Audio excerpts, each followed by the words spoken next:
Hello everybody and welcome to a very special edition of Argent Tries It. Today we're going to be taking a look at Georgian food. So I posted some of the Georgian food I had a week or so ago, and actually multiple people were like, we want to see Argent Tries It based on the Georgian food, because apparently some people unironically like this series, and I mean, I'll do just about anything to have Georgian food. I've been trying to get into it a bit. There's one decent, or at least one Georgian restaurant I know about in Winnipeg, Saperavi, and it seems pretty good. I've had food there once before, so let's get into it. I have the items I ordered because I'm going to have trouble remembering them because it's in Georgian. So they gave me rice for some reason. I don't really know why they gave me rice. I didn't order rice, but we'll see. Okay, so I don't know, for whatever reason, Raine really likes the smell of this. She normally doesn't jump up on the table. Okay, so let's see what this is. This is the... Okay, let's see. So Georgian food in Russia is apparently kind of like Chinese food in North America, in that if like Russians want to go out and have something a little bit different but also kind of familiar and comforting, I don't like how this is looking. Well, maybe they will get that. So that is the Shkmeruli, which I'm going to get a bowl for. Just move that up a bit. I think that's a little too messy. I don't want to leave it in the, what's it called? The tin foil. Okay. So we'll move that over. It's kind of messy. There we go. Okay, so move that over. Get that out of the way. So I don't know. That one looks okay. We'll see how it tastes. But yeah, apparently in Russia, this is what they tend to have. Just have a little piece. Let me just try that. Wow. That is delicious. Okay. We'll get to that in a minute. But we're going to start off with the creme de la creme. The Georgian food that if anybody's seen it, that's always the picture of everything. And you can see the juices coming off the Khachapuri. I guess it wouldn't be Khachapuri because it's not Italian. Got a little bit squished. The egg. So this is Khachapuri. So this is a... I was thinking Georgian food reminds me kind of almost like a cross of Eastern European food and almost kind of English food. So this is like a boat-shaped bread with Georgian cheese and a runny egg on top. I think there's also like butter and all the other stuff in it that's bad for you but completely delicious. So that's not like any kind of like, I don't know, normal cheese isn't really the right term. That's specifically a Georgian cheese. So we're going to try it, but it tastes kind of like a cross between mozzarella and feta, but really strong. So let's take a peek. Okay, so I'm just gonna eat this. A lot of Georgian dishes, I think the idea is because it's up in the mountains and they spend a lot of time with the sheep, that this is like something that if you're a shepherd, you can pick this up in the morning and carry with you and have it for lunch or something like that. But once again, it reminds me a lot of just English food. Now, I'd asked for new potatoes with this, but I don't know if they got mixed up or they just couldn't put it in, but we'll see. So, let's take a bite of the Khachapuri. I don't know why I keep saying it with an Italian accent, but yeah. So, hold that up. It's coming apart a little bit. So, yeah, as you can see, Nice, moist, fresh bread. And let's take a bite.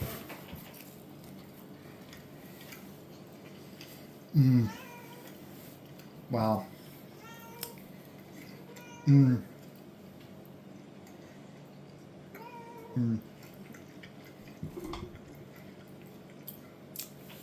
That is absolutely amazing. Like I said, it tastes kind of like a mixture of mozzarella. I think they make it fresh every day. It's like a mixture of mozzarella and feta, but really strong and really salty. And the saltiness just kind of hits you, and it's nice. And the other thing you do with Khachapuri is you can like dip in because it's a boat. Although Noah's Ark is more of an Armenian thing.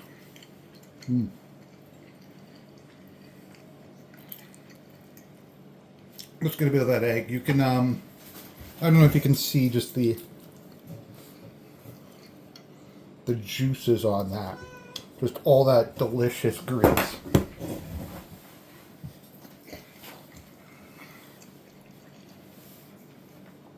But it comes from like butter and cheese and not whatever. Whatever the coke is. So that is absolutely amazing. I'm not sure if we'll finish all of that tonight. I think it's actually fairly easy to reheat that. So this altogether was about $50 Canadian. A little bit more because I had it delivered, which is expensive, but I don't know. The Khachapuri I think is $20, and this is like also $20, and then there's tax, and I got it from Skip the Dishes, so it's expensive, but I think for what it is, it's good. It'd be nice to, I should try to get to the restaurant in person sometime. So let's see. I have this on a tripod, so it's a little hard. So let's try this. It kind of looks a bit like Slovakia or chicken thighs or something. Let's take a bite. Got a little bone there.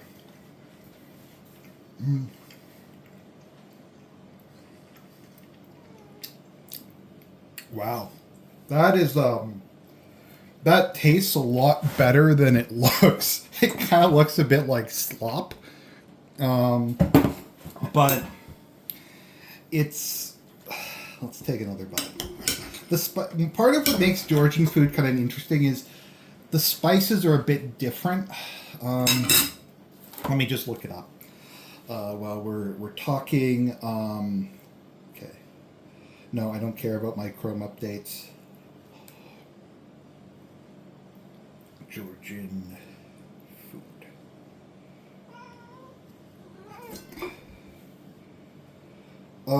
Yeah. So, just let's see here. Yeah. So coriander is a big one. So coriander, fennel. Different types of berries. Yeah, fennel's the big one. Fennel and coriander is a very strong flavor in these. Saffron's another one. So it's kind of like a bit of cross between like I'll get the dumplings at some point. They look very much like Eastern European ones. So sorry, let's take another bite of this.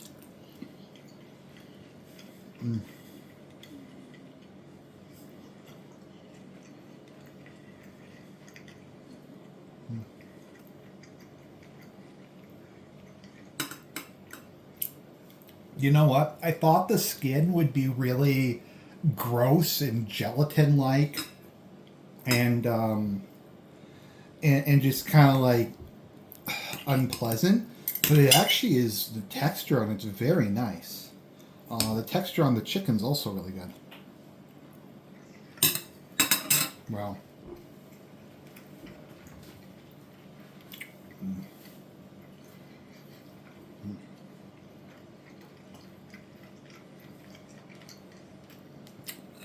Here, Raine, did you want a little piece? I know you're probably not supposed to technically eat it, but if you want to play with it a bit, that's fine. I've tried giving Raine food in the past. She normally won't even eat it. She'll just lick at it and bat it around. And whoa! Whoa, okay, apparently Raine is a big fan of the Georgian food. Maybe some of her ancestors came from there. They told me that she was part Turkish Angora, so it's the same area of the world. Okay, so it's got some Georgian rice. I'd asked for new potatoes, but that's okay. And it tastes like normal rice. Just normal rice that you get in pretty much any Greek or Middle Eastern or Asian dish. Okay, so let's try this with the rice. Let's see how that works.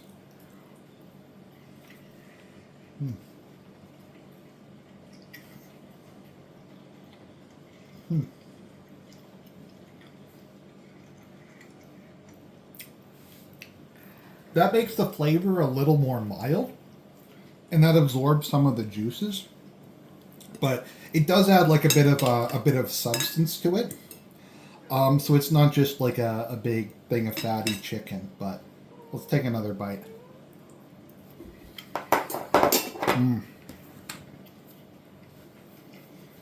Let me look up what the spices in this particular dish is normally used.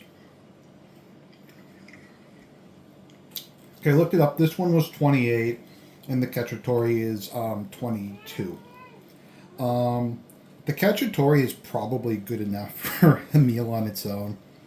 If I'm gonna order it, I'd rather get 2 items. Let's see here.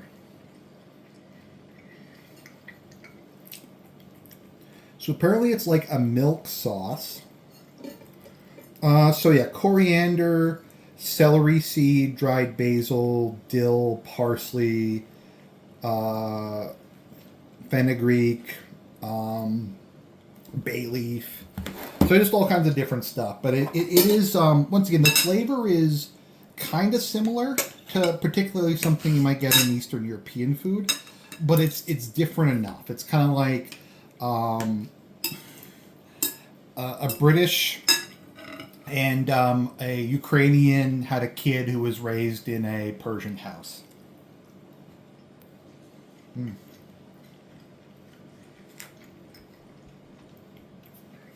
Wow.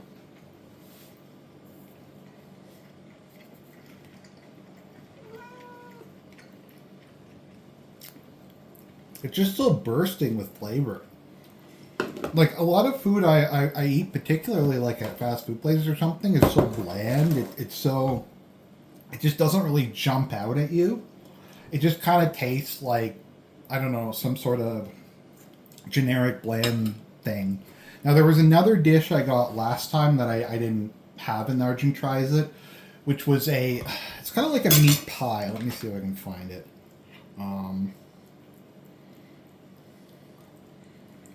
Raine probably likes it just because of all the juices on it. I'll throw her another piece of it. Yeah, there we go. Kubdari. Which is like, reminds me a lot actually of like a British meat pie. It's but a bit more solid and substantial.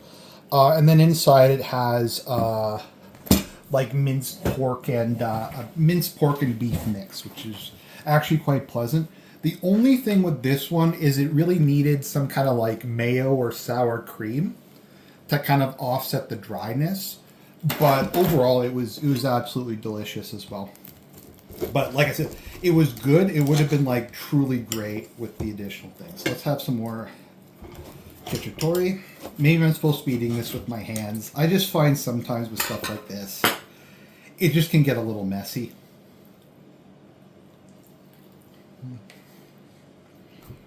Got a little egg on that.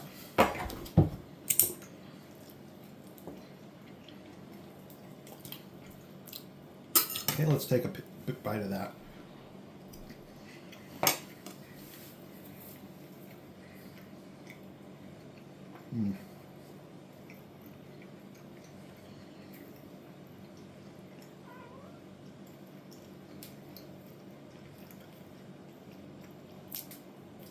You can't see, but Raine's currently licking her lips like crazy.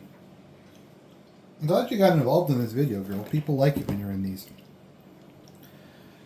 So, what am I going to say? Khachapuri, I'd get again. The problem with it is it's so good that I kind of just want to get it whenever I order Georgian food, but it's basically a meal on its own.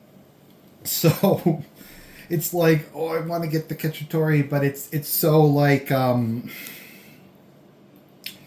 it's just kind of like, it's the generic one. I mean, there's a reason why it's the most common one. It's kind of like General Tso's chicken or nachos or burritos or something. It's just kind of like the main iconic Georgian dish. Now, I didn't get any because I don't drink personally, but I have heard that Georgian wine is absolutely amazing. I think I've heard a lot of connoisseurs are starting to come across it, or if people are like want to do their own brand of wine and they want it to be decent quality, they'll get Georgian wine. I think Georgia might be the oldest place in the world where wine has been consistently made, or one of the oldest. So a lot of people will just say like Georgian wine is really good. It's very good at the price point. So I don't think I get this again. I don't regret getting it, but I'd rather get the meat pie again, or get something else like one of the stews maybe, or the dumplings, or they have something a bit similar to kebab. This type of bread dish is also very common in Turkish. They tend to have like most of their, at least the Turkish restaurants I've been to, they will have a whole bunch of different types of this, like some with ground meat, some with cheese, some with egg, and that just kind of seems to be the basis. And once again, I mean, it's from the same area of the world, so it makes sense. I don't know, Raine really likes that for some reason. So, oh, you're such a goofball, Raine. But it's weird because honestly, she never really begs or mooches for human food. She'll sometimes, if I'm having something like really savory, she'll like lick some of the olive oil off, or lick some of the cheese off if I'm having like a bagel with melted cheese on it. But she very rarely just goes to town on food like this. And it's probably just because cats cannot actually taste sweetness. They do like savory a lot, which is why they like milk, because it has that like savory smell to it. So, okay, girl, that's enough. That's enough. You're I'll throw you the bones, okay? I'll throw you the bones when I'm done this. So, I'm not super worried. I don't let Raine drink out of the toilet or anything, so it's not like her mouth has been anywhere really that bad. I guess she licks herself, but she's an indoor cat, so I'm not super worried. But she's like, give me my chicken. Anyways, I hope you enjoyed that. People like Argent Tries It, apparently. I'll do some more if people want it. I was trying to be a bit serious and journalistic in this one, but I'm going to finish this off. If people like me to do more Georgian food in the future, next time I get it, I can definitely do a video. Maybe we'll do like a stew next, or a dumpling or something. But yeah, definitely a solid Sunday night dinner. If there's a Georgian restaurant in your area, I definitely recommend checking it out. So God bless everybody. This is Argent signing off.